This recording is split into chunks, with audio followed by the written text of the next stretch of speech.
The morning sky was still pale grey when Noah Carter strapped his 5-year-old daughter, Lily, into her car seat and kissed her forehead.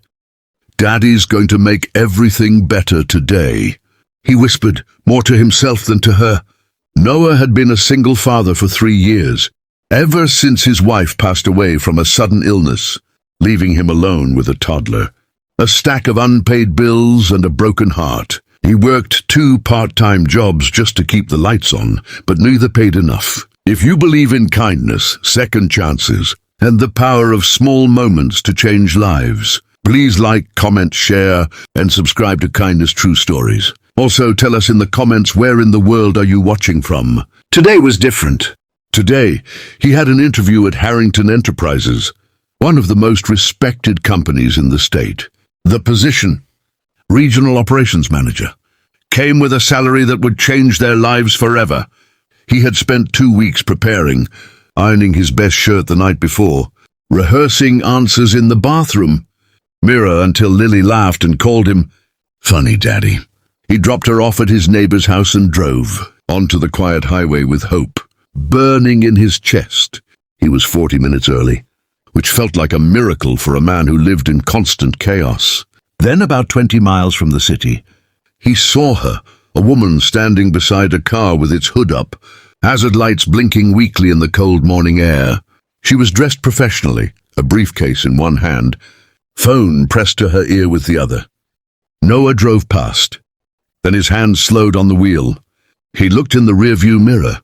The highway was empty in both directions, and her shoulders were hunched against the wind. He pulled over.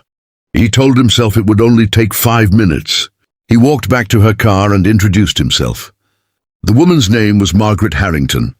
She was calm, polished, and clearly used to being in control. But her tire was completely flat, and the spare in her trunk had no jack. Noah had one. He knelt in his best interview trousers on the cold asphalt and got to work. Margaret tried to call roadside assistance, but the signal was too weak. She watched Noah quietly as he worked. He didn't complain. He didn't check his watch obsessively, even though he was doing it inside his mind with every passing minute. She asked him where he was headed so early.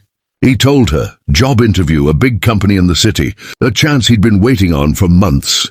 She nodded but said nothing.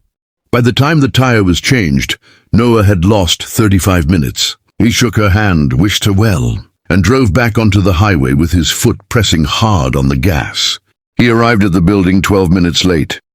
The receptionist gave him a sympathetic look and made a quiet phone call. She came back with the news he already feared. The interview panel had moved on. The position had 6 other candidates. Being late was simply not acceptable. Noah sat in his car in the parking garage for a long moment, staring at the steering wheel.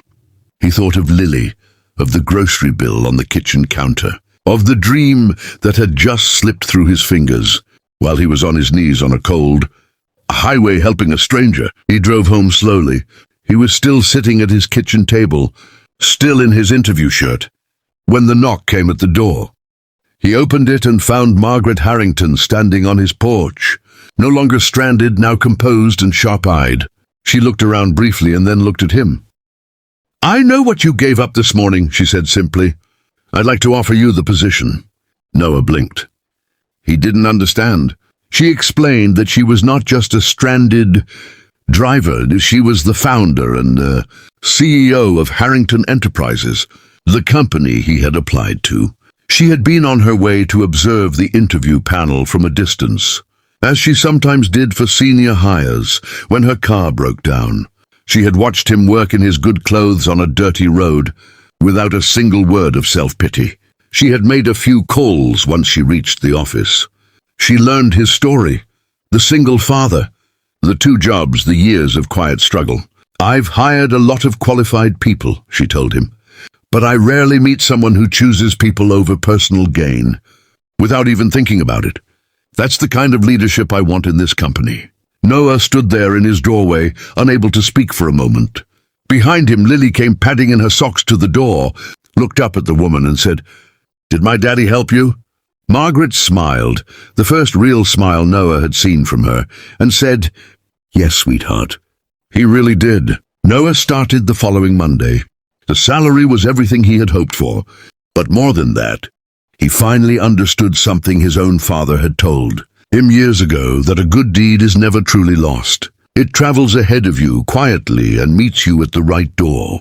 He had given up 1 hour of his ambition and gained a lifetime of stability, dignity, and proof that choosing kindness is never the wrong road to take. If this story touched your heart, please like, share, and subscribe to our channel, Kindness True Stories, where we bring you real and emotional tales of compassion, sacrifice, and the beauty of the human spirit. Your support means the world to us and helps us keep sharing stories that remind us all what truly matters.